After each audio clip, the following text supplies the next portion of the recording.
right, it's a careful road to walk, Sodak. All right, now up to Los Bastardos, 139 over defeats City Strippers 122-8. Los Bastardos is like a juggernaut.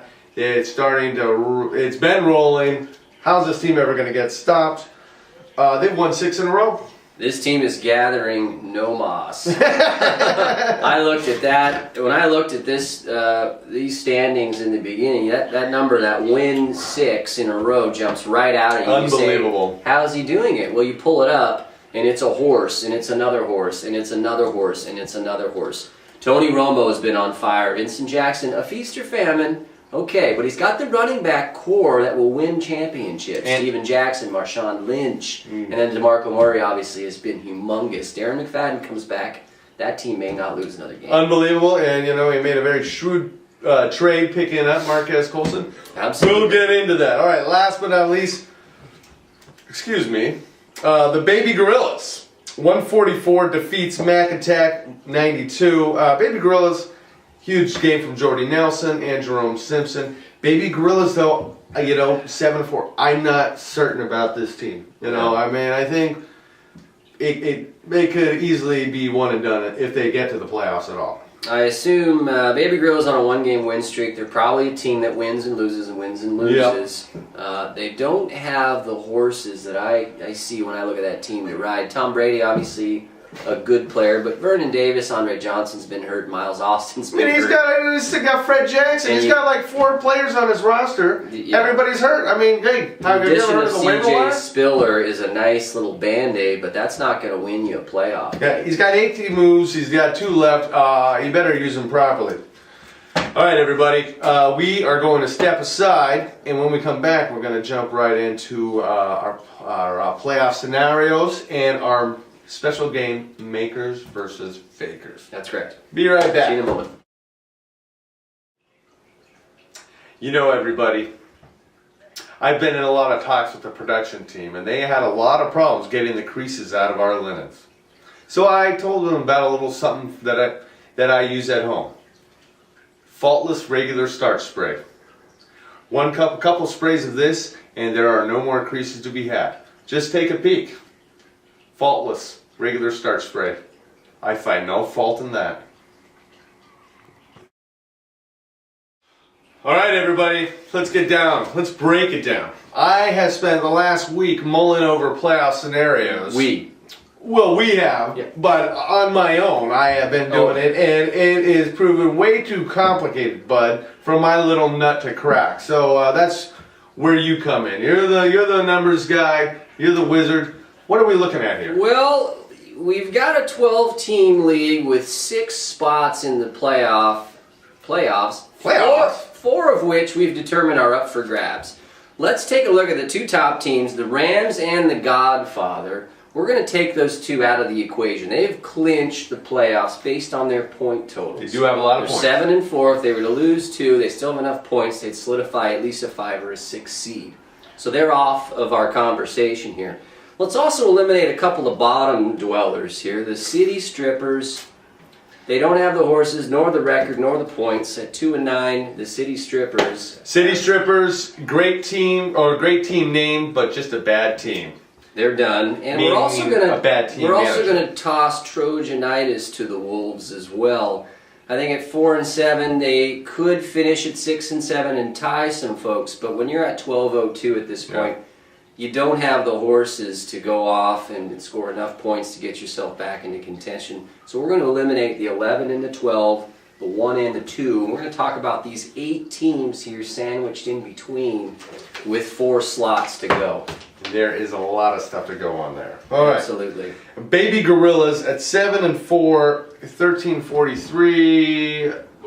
I'm not looking at this team and saying, Well, we'll get into the team and whether we feel that they're a maker or a faker. Yes. But the Baby Gorillas at 7-4 are no lock to make the playoffs. 1343 is a good point production, but if they were to do the bed, as they say, in the next couple of games here, their point total might not be enough because you go to 7-6 and other teams below are winning. Chances are the Baby Gorillas are in, but let's not count our chickens or our gorillas just yet. We'll give this a half a smiley face.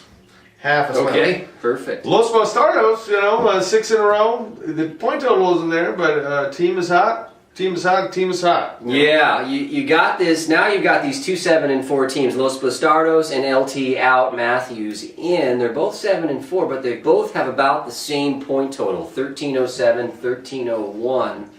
They're outdone in the points with teams that are lower than them at 4, 5, and 6, and 4 and 7 even. You've got a Polkai team that's lingering with 1351. These two teams need to win. They win one more game, they're in. But if they were to drop 2, I could see one or both being out of the playoffs. Wow. All right, Sodak and Twisters. We've been talking about them all night long.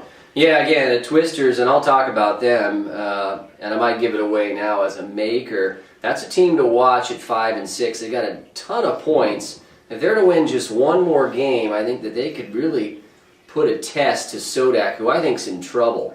At 6 and 5, they do control their own destiny, but with 1,336 points, I don't know. I think that they've got question marks in the backfield. They've got question marks with injuries at receiver. Sodak could lose 2 and find themselves back at home on the couch. Okay, so we got the 2 5 and 6, or 2 more 5 and 6 teams, the Mac Attack and Fres Tucky. What needs to happen? Well, I think Fres Tucky, the advantage they have, they only have 1,253 points, which is not a lot of points. They need to run the table in the next 2 games, get themselves to 7 and 6, put some pressure on those top teams. Hope somebody loses. And they got a lot of leeway with their waiver moves. I would suggest for the Fres Tucky folks, do some plug and play on defense. Make sure you're scoring a lot of points, and you got to ensure victory on these next 2 games. I mean, yeah, you cannot run. He's got 13 moves.